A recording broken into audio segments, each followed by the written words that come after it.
Hello, and welcome to our session today, Months and Minutes, Faster Insurance Product Configuration.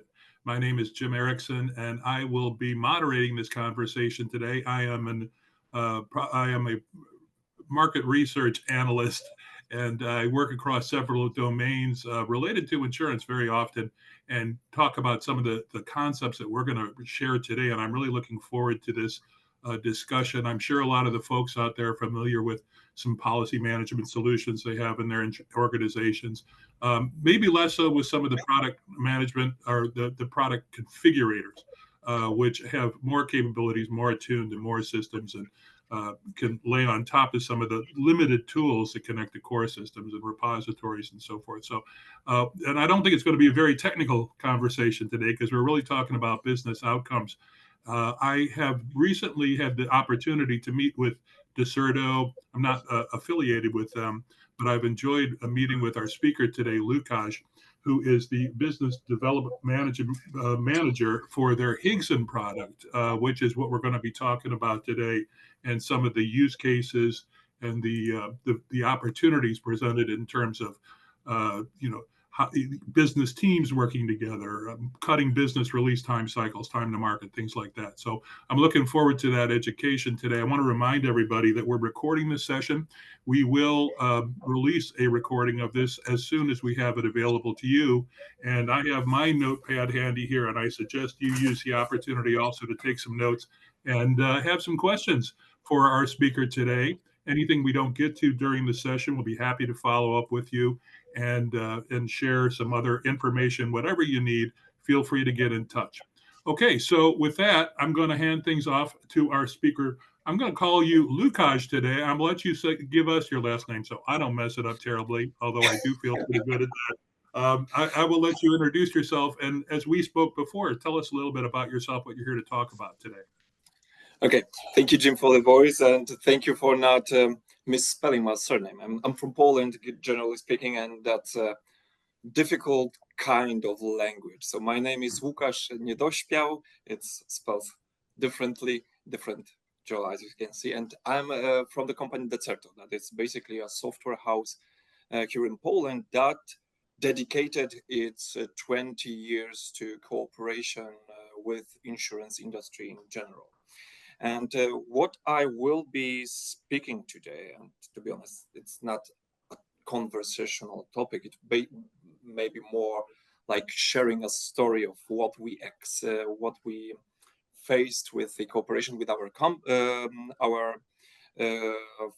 that the customers that we cooperated, and this might find some kind of resonance with you, something that you may feel familiar with. And that would be the story of slow time to market in some situations that could be mended by some changes. Yeah. So let me start. I will start by sharing this familiar story. So imagine the situation.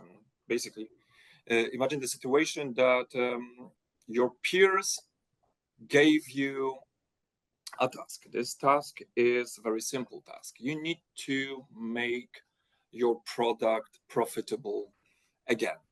And basically, as usual in that kind of situation, your board expect results. And when you look all around the market, you see your competition that is releasing new features. Basically, regulators, they setting a new rules. And of course, your customers, they expect personalized offers, and they want those changes now, not in the 6 months. And basically, you sometimes are the leader that knows what to do. That's why you will handle that kind of task. Your team is the best on the market. You know that. You're sure what you're doing, and you know what to do. It's usually some small stuff like change in pricing, maybe some small discount, or I don't know, underwriting rules.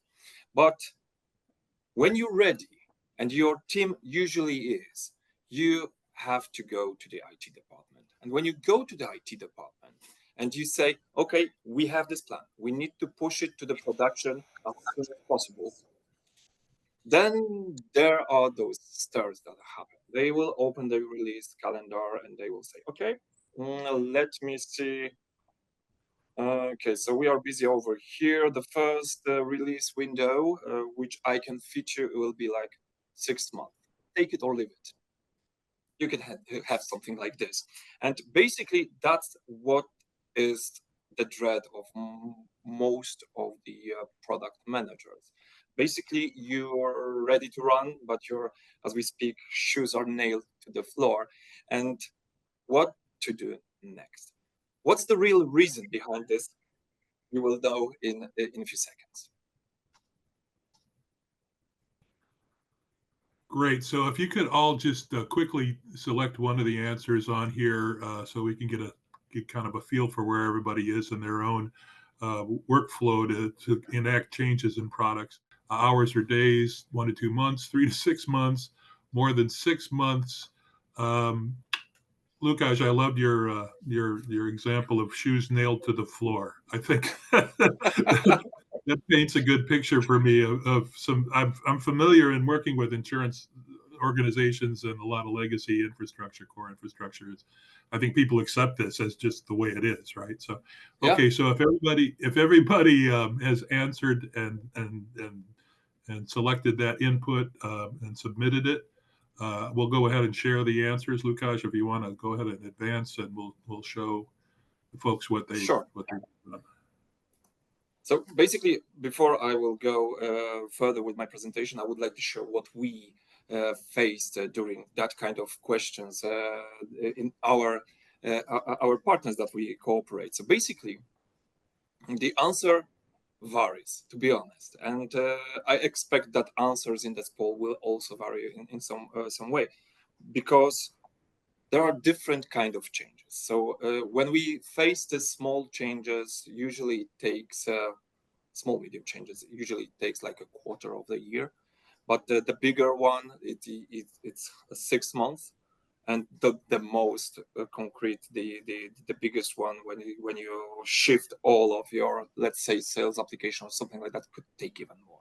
And the real reason behind it is that basically we buried all of the essential business thing like pricing, underwriting, or commissions deep in the IT code. And what does it mean? It means that any kind of modification, any kind of change requires new development, testing, deployment, regressional tests, and basically it takes weeks, if not months. And the problem isn't technology itself. Basically, it's the way we've tied our business and IT so tightly together that right now it's difficult to be not codependable with each other. And how to say it? Every single, even small, nuanced modification means missed opportunities or slow time to market. Basically, when your competitors are faster than you, you are frustrated. Your business teams are frustrated. The board is not happy at all with that kind of situation. And basically, all of the innovations are buried under the weight of these release schedules. And this is not nice situation for the product teams. And what if we asked the question, what if we could change our pricing, our underwriting, our promotions, all those small things without waiting for this release window?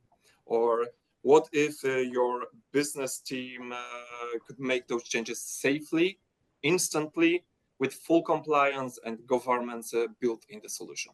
So that was our question.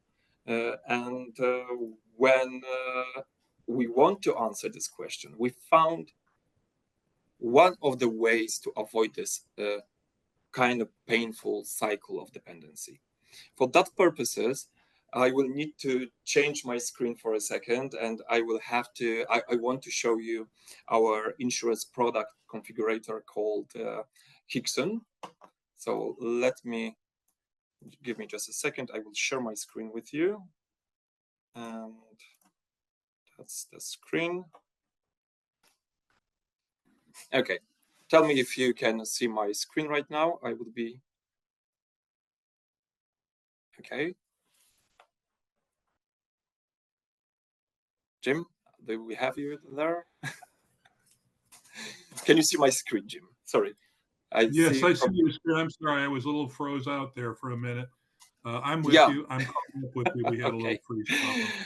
I was worried that we lost you for a second. Okay, so let me proceed with the presentation. So what I will show you over here is, to be honest, two things, but we will focus on just one.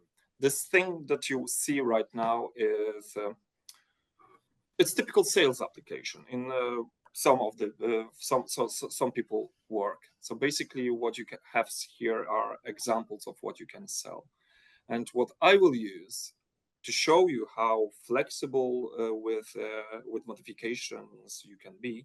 I will use this product configurator called Hickson. So I will allow myself to log in over here, and yeah, I will connect it to my demo over here.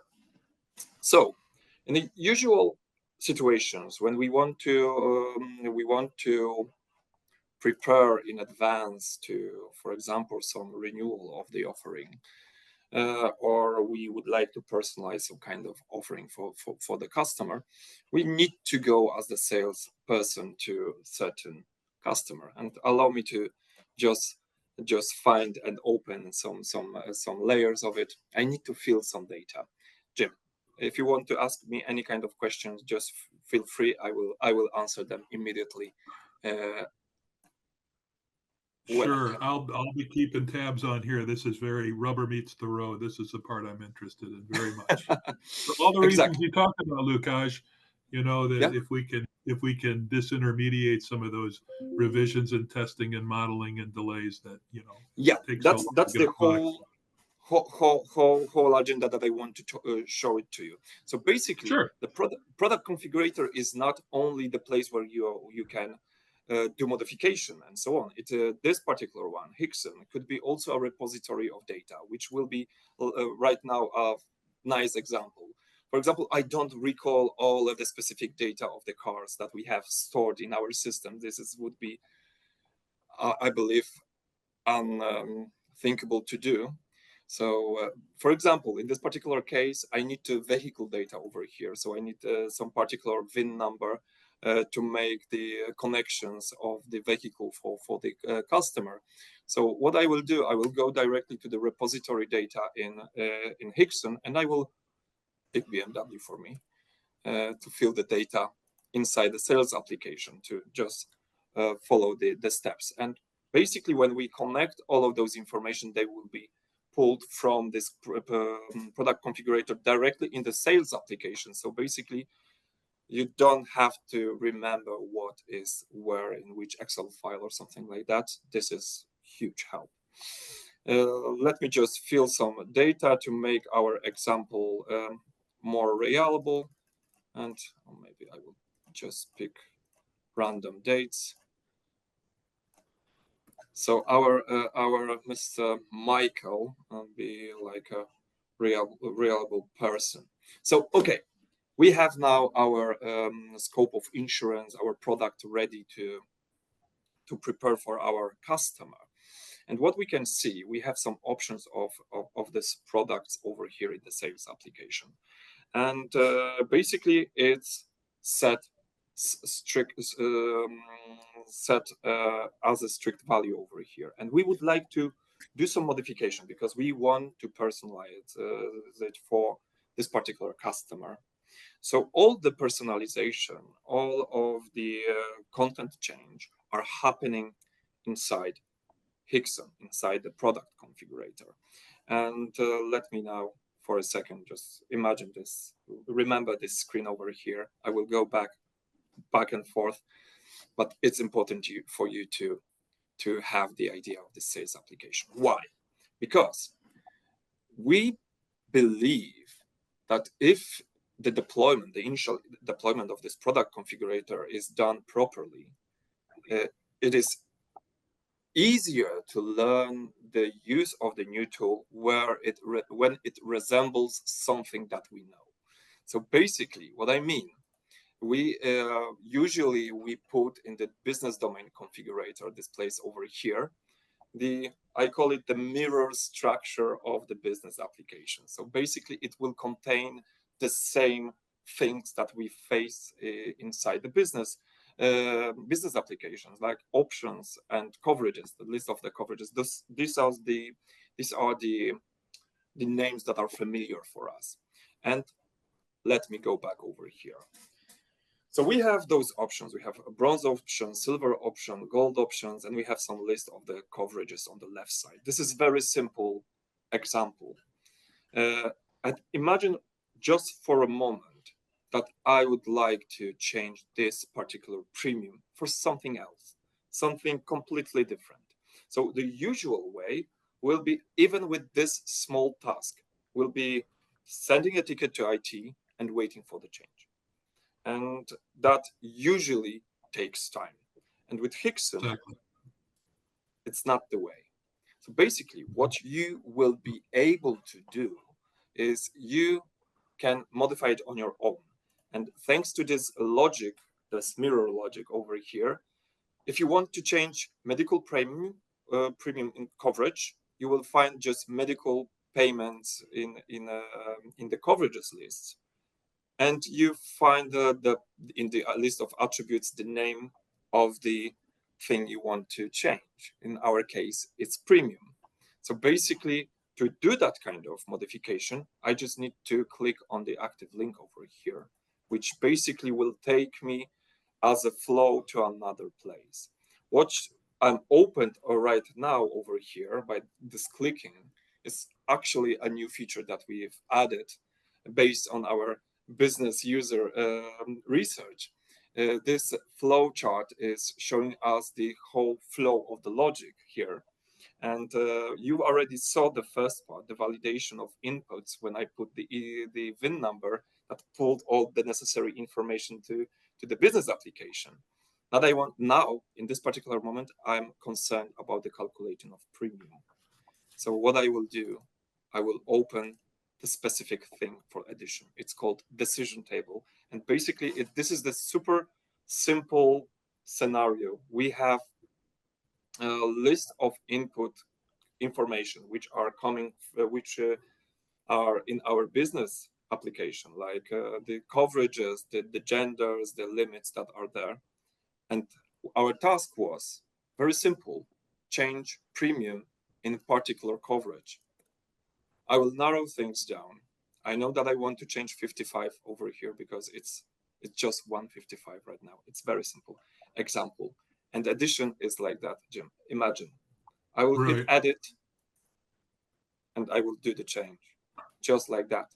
With save button, Okay. I've done my change and it's almost done. Almost done, because it's usually not just one change. It's more of them. And at Hickson, we are working in the sessions. So basically, when we are done with our task with the changes, maybe not one, maybe few, maybe not just one coverage, maybe some more. When we are ready, we can publish those changes, and this publication goes to the business application. Usually here Right. we are giving some notes for the future audits or rollbacks. So I will call it, sorry, webinar change, if you don't mind. So with that simple trick, what I've done, as you can see, the change of value of premium, and that was just 4 clicks. So as you can see, it could be faster.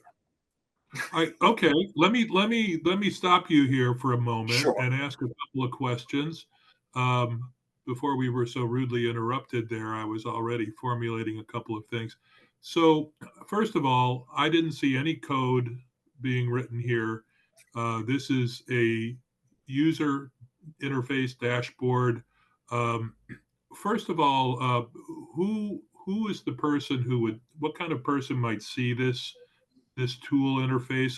at which level of sales or or sales managers or Okay, underwriters? sure. So basically, with our tool, we divide the users, let's say, in two ways. So we have business users, which are like product managers, like team of the products that they are handling concrete products with the change. Sometimes underwriter, they have all their own profiles, for example, for underwriting rules, or they are kept somewhere separately.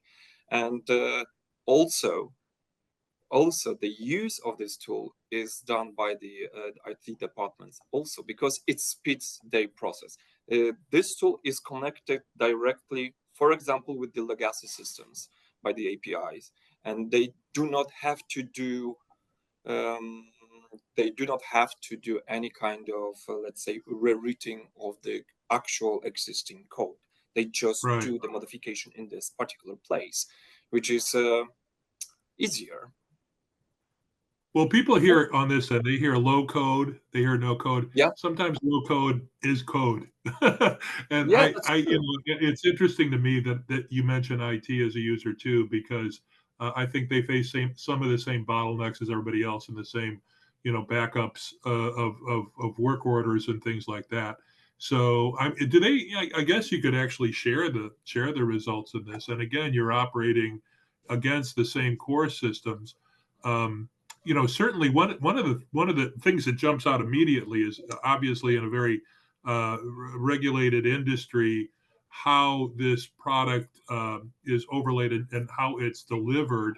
If is this something that's proprietary, or is it hosted, or is it subscription, Okay, or actually, these are the great questions, and basically, I mentioned it at the beginning of our presentation. We are all, let's say, connected with the insurance market for 20 years now, and we've learned at the beginning in the hard way. So basically, sometimes we thought, okay, maybe it will be better when we will do all the heavy lifting. It wasn't good approach. Basically, the best approach with which takes some burden from our shoulders was to deploy that kind of solution on the customer infrastructure without access from outside for outsiders. Basically, what uh, it gives you the security. Basically, I know that your companies invest tremendous amounts of money in cybersecurity for cyber security threats. It's a must-have right now.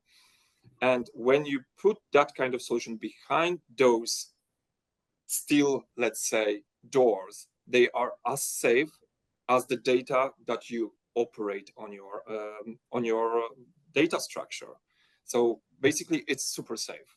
And So it's a captive system. So it would be treated with it, because I could see a lot of managers. Oh, this is just what I can't believe. I've been using a product management solution, and I can do a couple of things, but there's a lot I can't do, obviously, which is the reason we're here. And we're talking about not having to backfill from IT and get all those backlogs, and the delay in time to market and the lack of success because of the customer return rates, the business considerations.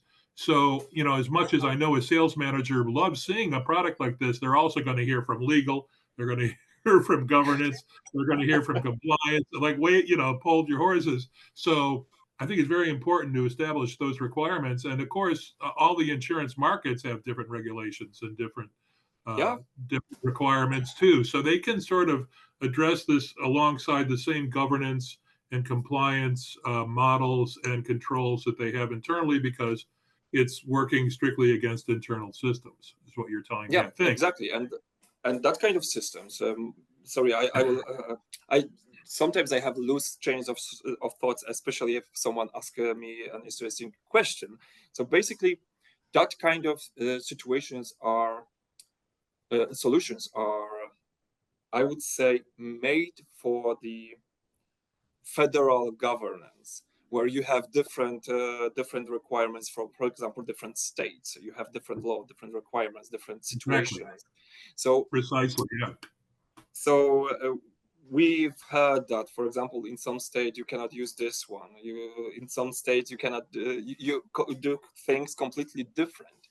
And in that simple tool, with this simple tool, you can, I will say, delegate those work to automation of the process, and you can change it instantly.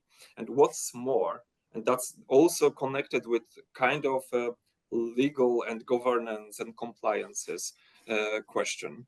So basically, when we do any kind of modification in this tool, is tracked.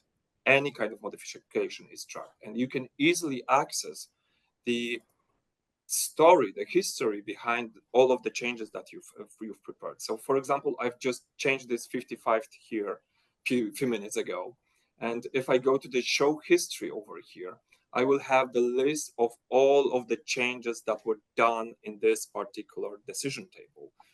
What's more, I will have the author of the change, the date of the change, and the possibility to see how those things looked in the past, in the previous snapshots, with the ability to quickly restore the previous version if something went wrong. So basically, we are keeping our hand on the pulse of the system. If something worked not as we wanted us to work, we can restore the previous version quickly. And that's not all, to be honest. That's not all. When we are doing the modifications, when we are delegating those right now, for example, to the IT department, I've mentioned that there is the whole cycle of creation. It's the development, which you can do because you know your business better than IT guys, because IT guys need to explain every single step of what you're doing. So this development is cutting the process because you know what you're actually doing. But then the IT guys can ask you, okay, but what about tests? Because you need to test if everything is working correctly and fine and nothing is broken along the way. So we figured that that thing is super essential for everyone, not only IT people, but also for the business, from the business perspective. Because if I'm creating, let's say, some new product from the scratches, I don't necessarily at once get all correctly and right. I have some division in my head, and I can set these puzzles over here step by step. But then I can proceed to something that we added over here. It's tester and batch tester. And with tester over here, we can just test any kind of decision table logic that we've put inside here, and see if this logic was what we expected. Like, for example, here I'm testing this medical coverage premium for different values. If I hit run the test over here, it will automatically mark it if it's okay as green one, and if it's not okay for red one. Like, for example, I recall this limit that we've done our modification. In this particular place, we've expected another value. We've changed it for 43. And as you can see, it's marked red. Something went wrong. So I can go back and see what went wrong in that logic, and I can amend it immediately. So that's also a beneficial tool over here. Yeah, I can see a couple of interesting points here. One is that you as you sort of alluded a minute ago, you don't want IT to be telling the business how to run the business, right? You don't want that. You don't know how many times I've actually told people that, because they go to IT saying, how do I manage my sales? Of course you don't want IT doing that. And the fact that this you have this testing and this IT view tells me, in a way, what you want. You don't want an interface that just dumbs down, some functionality for some agent, but doesn't really have a sort of a holistic kind of views in it. I think a product like this should have these sort of tabular row column views that people are familiar with, and again, not just a dumb interface for an end user, which I think might be some, because I think in some ways the sales the agent might want that, but if you have the depth and the product behind it, I think that sort of is something you would like to see as both the testing and modeling as well as just end use, right? Yeah, and funny you mentioned you want to see something familiar. That's true. That's honest, holy truth of everything. We don't like change. We are used to our old style of working, and everyone is. And if someone will say that it doesn't bother me that I have new tool to use, he's probably untruthful in that aspect. Let's say, because everyone loves their old tools. Like for example, Excel files. Everyone uses them, and they are super useful. And we acknowledge this. And I've went back to our decision table over here to show you one more thing. Basically, this one is very simple example. We have just 16 rows of information over here, of input information and output information. But I've seen the decision table with over 90,000 rows and some lots of columns, which basically tells you it's a lot of data over here. And yes, you can with ease narrow things down, navigate, edit from this panel in Hickson. But what we give you also a possibility to use your Excel files. So basically, you can download all of the decision tables, all of the logic that you've put inside a Hickson to the Excel file. And for example, if you have, let's say, I will not say now in thousand, but if you have like few hundred lines of information over here, and let's stick with this as a particular logic. If you want to do a mass change of outcomes and you prepared it somewhere on side in the Excel file because you love your Excels, why not? You just can copy and paste new version of it. Like for example, let me do like I prepared some changes over here. I have different values over here, and I can substitute them over here in amount of seconds. But I want to do it by showing you something very specific for the insurance world. So I will use this example to show you how beneficial that kind of tools could be. So I've just done small modifications, but small modifications are, the remedy for now. Now we want to do those now. But when we are working on the products, we are usually not working on the day-to-day basis. We are working on the, let's say, new promotions for winter, for autumn, for spring, because it has a period. Sure. So it's a process that needs to be thought through. So this tool was created with the thought of the insurance companies. And we put the feature over here called versioning. And with this versioning, we have, for example, in the region sector, we have a list of the products that exists. When I open this motor product over here, it will list me all existing version of this particular product, which I can go back, which I can, let's say, if I have customers who have old version of the product, I can go by the API call, but that's not the case over here. If we want to prepare for the future, and we want to have a new version of this existing product, it's a very simple thing to do here with Hickson. We just duplicate existing one by clicking those squares over here. We are cloning the version. We have now version number 3. We can give it our new name. Let's call it winter version. And what we can do, we can schedule the activation of the new version of the product. So let's put it on the 1st of December. It should be winter by then. So what I've created right now, I've created the clone of existing version in which I can work. I can change the version for version 3, and I can prepare for the future. So as I already told you, I prepared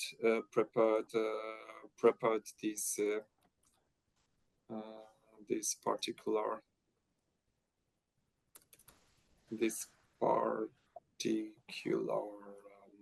version of the product. Sorry, I've just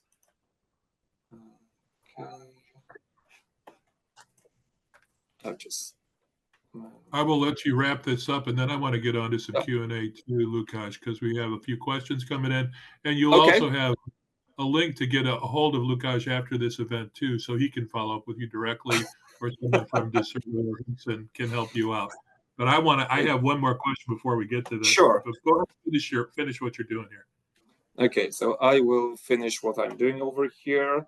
I will, sorry, I need to reattach the regions for my decision table, and I'm in the view of the version number 2. Okay, so right now, what I want to do, I want to allocate the view of this particular decision table to all of the existing versions of the product. So I will pick the product, pick the versions that I want this particular versions to be seen in. I will change it. So now in the right, on the left side over here near the name of the decision table, I will see the number that will tell me in which version I am right now. And I don't want to be right now in the second version. I want to change it for the third version. I will go up and I will show you this thing that I've already mentioned. So we have our decision table over here. I will enter the addition model. I will copy and paste those values over here. I will save it as that. And then I can quickly upload the new version of decision tables, especially for this particular version. And as you can see, I've changed values from existing one to the new ones, and those new ones are only visible in the third version of the product. So Gotcha. we can prepare in advance, and then we can perform some batch testing and so on and so forth. Right. Well, I'll tell you the poorly kept secret in my business is that when we do analytical product research and write up features and things like that, the most popular one is always export to Excel CSV. So no matter how much AI we hear about it and everything else, it comes back to that. So that's a pretty thorough explanation of how this works, and it's very relatable and it's great. Getting to know you guys a little bit and looking, I see you have some global clients, some names I recognize. I guess a question I would have for you is how scalable is this? Do you have like a key market areas of very large enterprise, small enterprises? Do you have a specialty? Okay, so basically, we are very scalable solution, and to be honest, we are existing in some small companies with our solution, with a lot of data that are changing, and not necessarily only in the insurance industry, because rules are rules and they are almost in any kind of system. But from smaller companies, we are also visible in some, I would say, the biggest ones in the world also. And I can throw here some names, but I invite you to go to our website for reading about our use cases.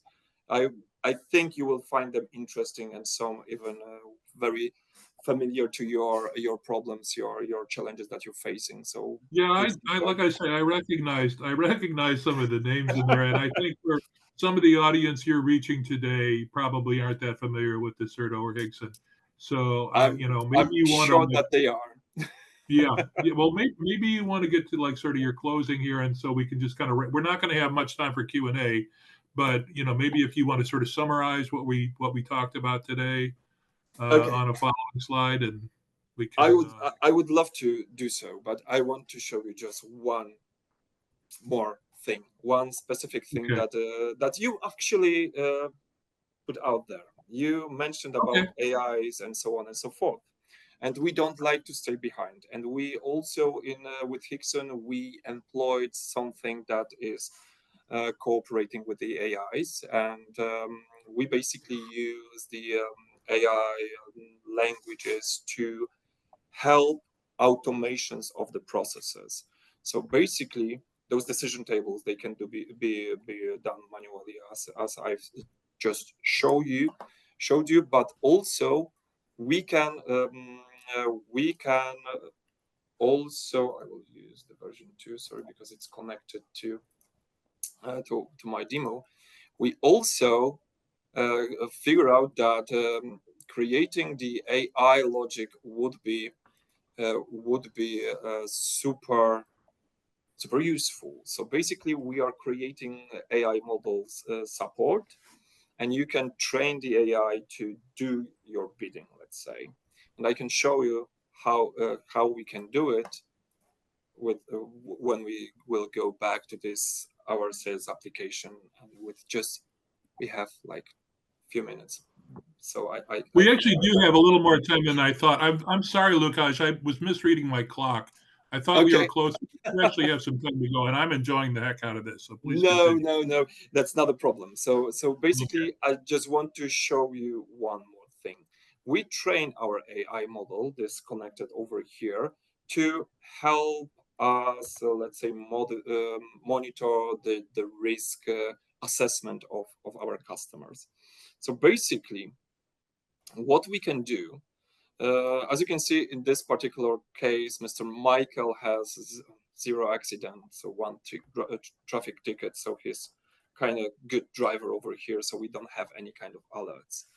But when we want, we can use this AI model to connect it to, let's say, one of the coverages, and ask it to check if our customers are reliable. So basically, I will connect this decision table, because we kept it as a decision table, to the risk assessment over here. I already copied the name, and I will show you how easy it is to connect something new over here to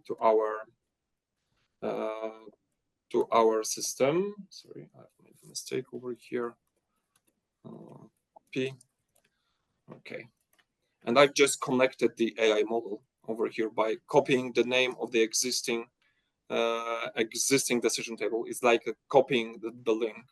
When I save it and publish, of course, I need to publish all of the changes. It will be visible by our sales application.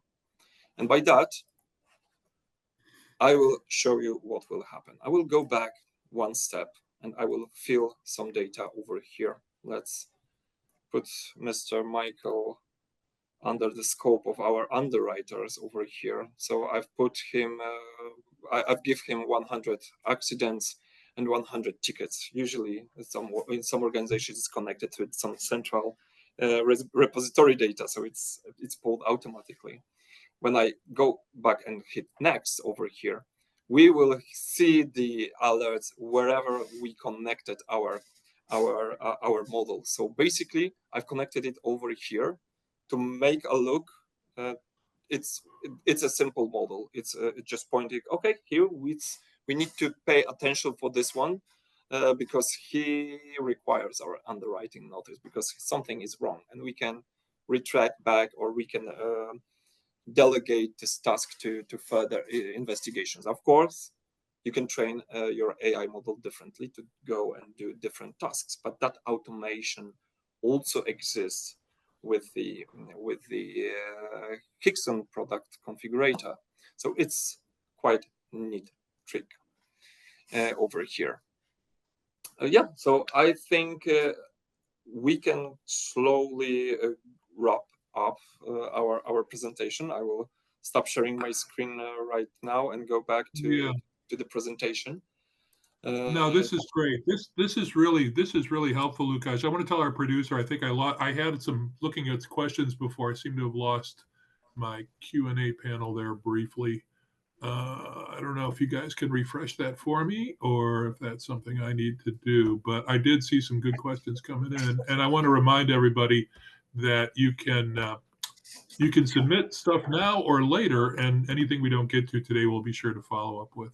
Okay, So, I see some questions. So I've opened this Q&A panel, so I can read them. If you have troubles, Jim. So the first question was, what kind of training or preparation does a business team need to handle these changes? It's a good question. I saw that. that's the primary question. Go ahead. Yeah, it's basically a good question. So the answer is super simple. I will not say this time. It depends.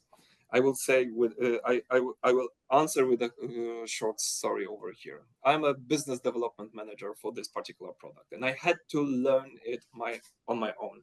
And to give you the scope of difficulty of this product, I will tell you what is my degree. I'm the history teacher over here, playing with sales, and it took me 2 days to learn how to use Hickson properly. When you are a business user of insurance products and you will handle insurance product, you will have easier job and easier task to do so. Usually we propose a 2-day session training for our customers, and it's the training is based on the real life examples, on their own examples, to be honest, and because the familiarity of the products and the situations is theirs, the learning curve is eased by that, and it's not a rocket science, to be honest. We find most researchers find that a lot of these implementations and rollouts fail from a lack of training.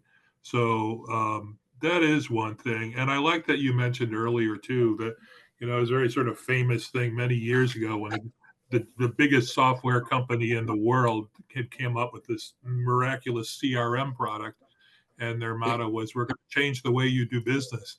And it didn't go over well for some reason with people because they didn't want to change the way they did business, and it gets back to that. But so I guess there is sort of like, are there guided help, assistance, things like that to help with this also? Yeah, so basically we do not leave our customers alone.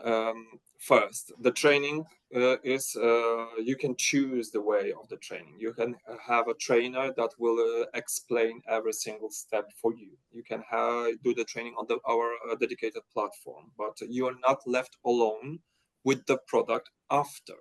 We are always ready to help our customers if you have any kind of issues. We are coming and we are helping you with the task. We have some, I cannot tell you the names. We have some customers who cannot share with us the problem. They can just meet with us, visualize it verbally, and we then figure it out with the problem, the solutions with them, because it's a very sensitive area with the data, but it works. It works great because we have specialists that dedicated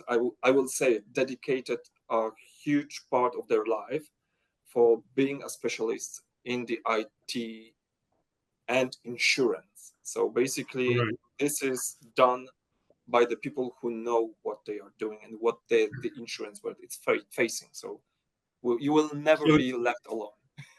And I guess you're going to tell you probably don't need a lot of third-party consulting or system integration. Or no, you don't need that. You gotta ask. I have to ask, right? Uh-huh. You have to. You don't need those. No. To be honest, this product is so easy to learn itself that we had some situations, and that's the very good story for that. We are keeping our documentation available for our customer, so they can go after even free POCs to read it. And we had few customers actually, that done their own research. They read the documentation and they called us just for, okay, Lucas, what's the price? Because they done everything, and I mean everything from scratches, deployment on their own. They had this capability based on a very clear and documentation that we put out there for our customers. Of course, they didn't need any help, but this help was there if they wanted to use it. Right. Okay. Well, maybe I'm going to let you have a look at that Q&A panel again and see what else is coming in, because I'm still having a little trouble seeing what's going on my end. Okay, so how is access to Hickson control? Who can change and what? So basically, you can have dedicated teams to do modifications, and you inside the Hickson, you can assign the users very granularly. You can have users that will be dedicated only for the particular products, or even particular decision table. We had the situation when we had super specialized person at our customer side who was alpha and omega in one concrete product, and he waking up in midnight, he could recite everything about this product. So he could edit only that, because that was his main focus in that company. He didn't have the right to, for example, move something else. He could change, sorry. He could see other products, for example, but the granulation of access, he had only to one particular thing. And we can do it very granularly. You can have different profiles for different departments. Actually, with this access, the sky is the limit. The vision of how you want to deploy it is the limit over here. You can have separation on teams, on divisions, however you like. And the access, I think this is. Yeah. I'm sorry.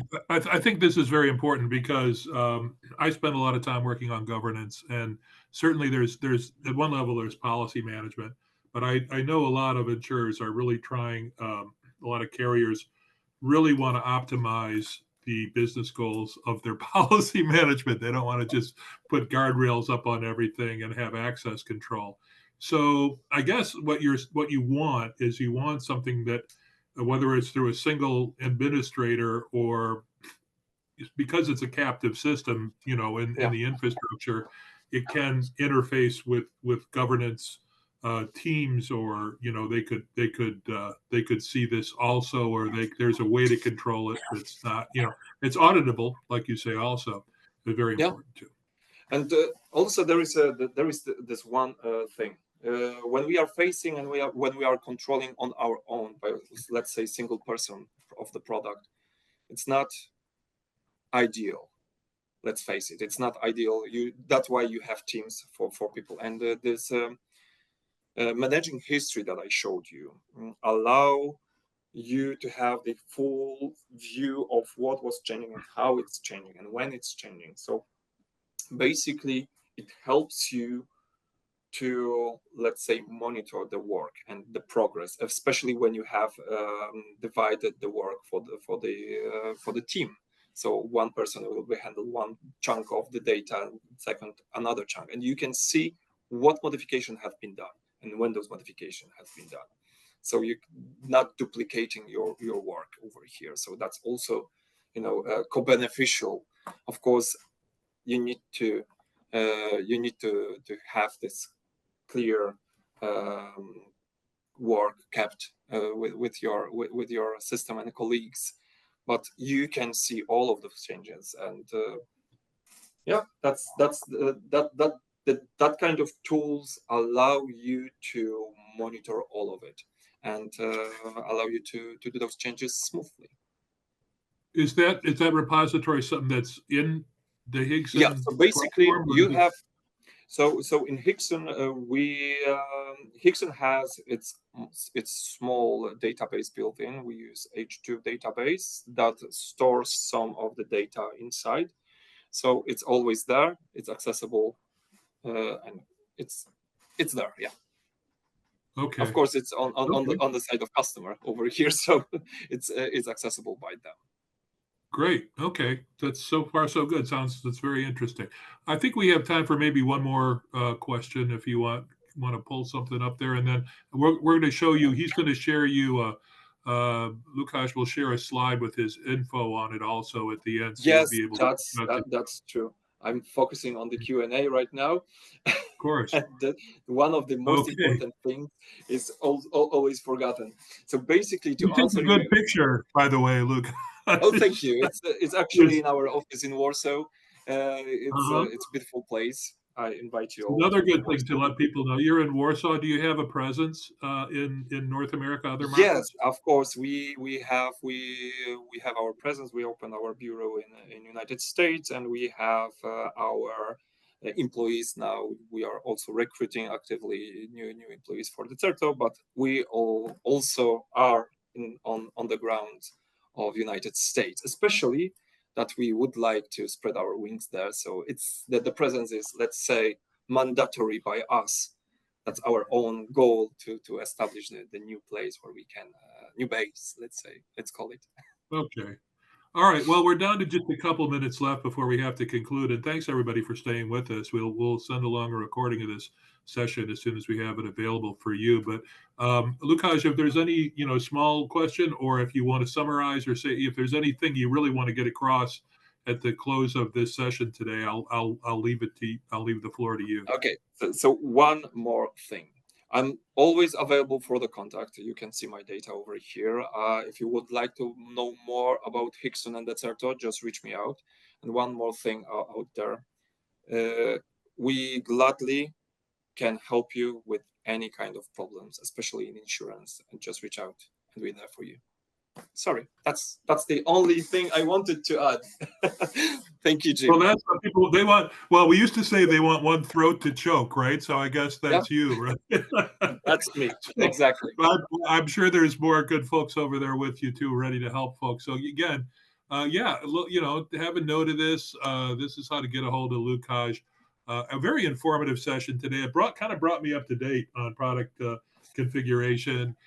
Versus just sort of the whole sort of system policy management world of the sort of the heavier tools that aren't nearly as customizable and configurable, and the most important thing I got out of here today was time to market, cutting down those bottlenecks, those lags, those revisions, all the back and forth. Everybody's very familiar with this, so I think a lot of products are headed in this direction, and it's great to see Decerto joining the ranks of companies that I'm familiar with, and are really trying to forward the business mission for the end users. So with that, I'm going to sort of wrap things up today. I want to thank Lukasz, who is the business development manager for the Hickson product with Decerto, for a great presentation. He's available. Reach out to him. And for Digital Insurance, I'm happy to have been here to moderate. Thanks to them for bringing me in to moderate this session. And I always learn something, so I get benefits out of it too. And with that, I'll also thank you, the audience, for staying with us. And with that, I'll say so long, everybody, and have a great week. Thank you. Bye.